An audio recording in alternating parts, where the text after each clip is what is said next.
आप देखो, आप जिस समाज परिवार परिवेश में रहते हो ना, आपको तरह तरह के लोग मिलेंगे। कुछ लोग वास्तव में अच्छे होते हैं, बहुत नेक हृदय के होते हैं, उनकी सोच अच्छी होती है, संस्कार अच्छी होती है, उनकी आत्मा जो होती है ना पॉजिटिविटी से भरी होती है। वो वास्तव में दूसरे की मदद करते हैं, मुसीबत में भी साथ खड़े होते हैं। और वहीं पे कुछ लोग देखो कैसे होते हैं, वो सबको खुश करने में लगे रहते हैं, सबकी चापलूसी करेंगे, चाटुकरी करेंगे और सीना चौड़ा करके कहेंगे हमसे कोई नाराज़ नहीं रहता है, हम सबके साथ मिलजुल के रहते हैं।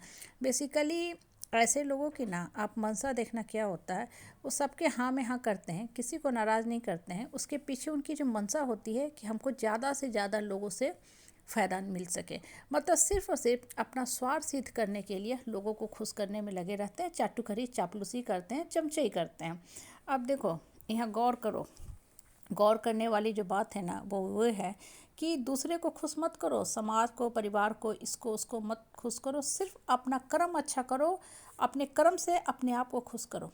जब आपका कर्म अच्छा रहेगा ना तो फल ऊपर वाला देगा। अब समाज को, इसको उसको खुश करके क्या करोगे?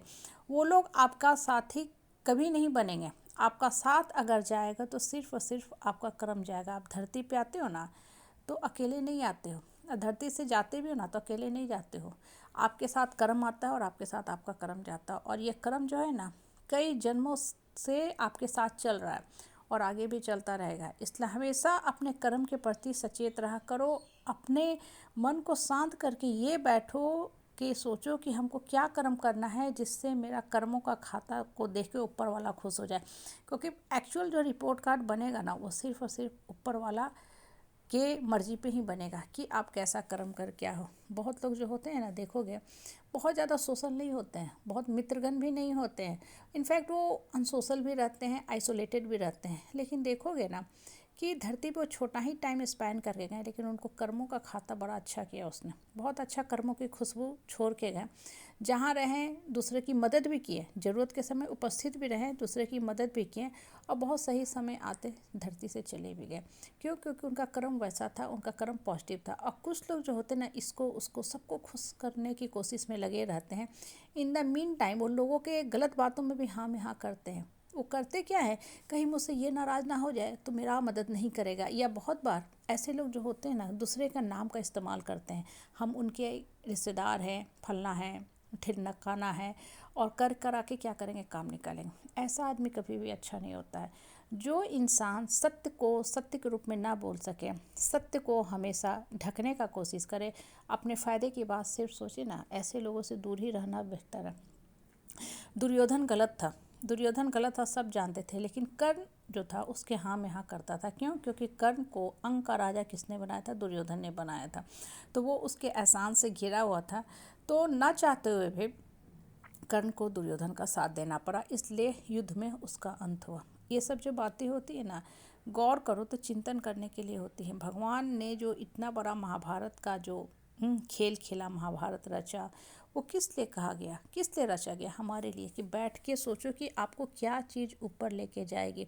बहुत से लोगों को देखोगे ना, आए दिन मीडिया में भी, न्यूज़पेपर में हम सुनते रहते हैं, खबर पढ़ते रहते हैं कि XYZ उपाधि दे दिया गया, लंबी चौड़ी फूलों की माला दे दी गई, उन पे किताब तक छप गया, उनका नाम यहाँ लिखा गया है, स्वर्ण अक्षरों में लिखा गया है, और आज वो कहाँ बैठे हुए हैं? जेल के अंदर बैठे हुए हैं। वो अरस से फरस पे आ गए हैं।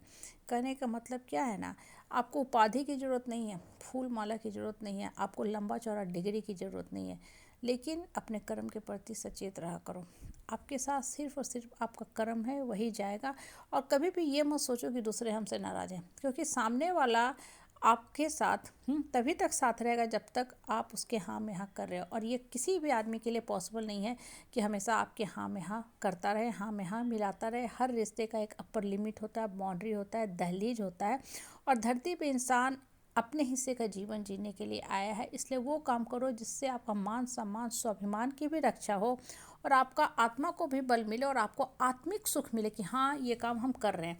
अगर किसी गरीब बच्चे को आपको समोसा खिला के खुशी हो रहा है तो वो काम पहले करो, ना कि ऐसे आदमी को खिलाओ जो सिर्फ चापलूसी करने के लिए, इस्तेमाल करने के लिए आपके साथ कॉफ़ी डे में, पिज्ज़ा हट में बैठ के पिज्ज़ा खा रहा है। वो सिर्फ इस्तेमाल कर रहा है। इससे रियल काम करो, वास्तविक काम करो। आपके कर्मों की जो कॉपी है ना वही ऊपर वाला चेक करेगा, और ऊपर वाला खुश रहेगा आपके कर्म देख करके, ना ही लोगों की चापलूसी देख के। इसलिए सत्य के पथ पे रहो।